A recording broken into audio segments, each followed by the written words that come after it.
Next up is the floor director. The floor director is the eyes and the mouth of the director. Think of it as an extension, just like the technical director is the extension of his hands.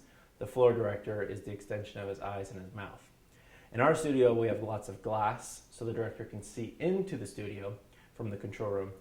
But not every professional studio is like that. Many professional studios and control rooms, it's separated by a normal wall, so they can't physically see in, and I could yell all I want and you wouldn't be able to hear me in here. So that's where the floor director comes in. They're in charge. They give signals, they tell the talent what's going on, they can tell the director what's going on, etc. So as a floor director, you have a lot of responsibility. Your first responsibility is to turn on all 3 cameras. To turn on cameras 1 and 2, you press the slider and slide it down to the on, and the red light will come on. You can then see in the viewfinder the camera is on. The little cameras, I hope you know how to turn these on by now, but this one happens to be on the side. You press that on. And then again for camera 2, you press this down. You have to press in the white button, slide down, it'll turn on. Your next job is to turn on this TV up here. To do that, you grab the remote, hit the power button on, and then the TV is on. And then make sure you put the remote back on the Velcro. Your last job is to turn on the 2 teleprompters here. They're computer monitors, so you press the buttons here to turn them on. During the day, the studio lights are not on, and only the lights above the doors are on. So when you come in as a floor director, one of your responsibilities is making sure both light switches are flipped up. Now, once all your cameras and all your equipment is turned on, you need to frame up your shots.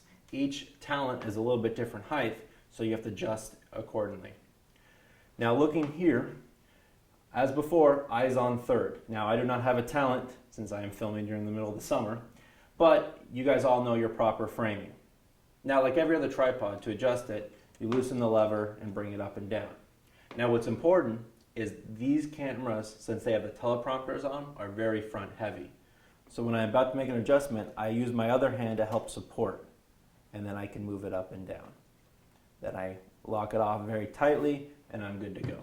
So like I said, it's just very important to use both hands when adjusting as the floor director. The last thing you do as a floor director, the last thing to do to get ready as a floor director is to put on your headset. And then we're going to wait for the soundboard operator to tell us to do mic checks. Once he says, okay, mic 1, I have to relay that information. Anchor 1, would you do a mic check? They'll do their mic check. Then I would say anchor 2, do your mic check. And then once mic checks are done, I would sit here and wait for the director. Once the director tells me to stand by, I have to relay that information to the anchors. Stand by, that's everybody's cue that we're going to get started. I then hold up my fist, get ready to count down. The director will count down 3, 2, but I have to relay it to them, the anchors. So I would say 3, 2, I never say 1, and I put my fingers above the camera they're looking at first, so they all know to look at this one. Then I sit back and I wait. Once the show's over, your job is to turn everything back off. All 3 cameras, both teleprompters, the TV, and the light switch. To turn off the left light switch, the lights above the studio, and leave the lights on above the door.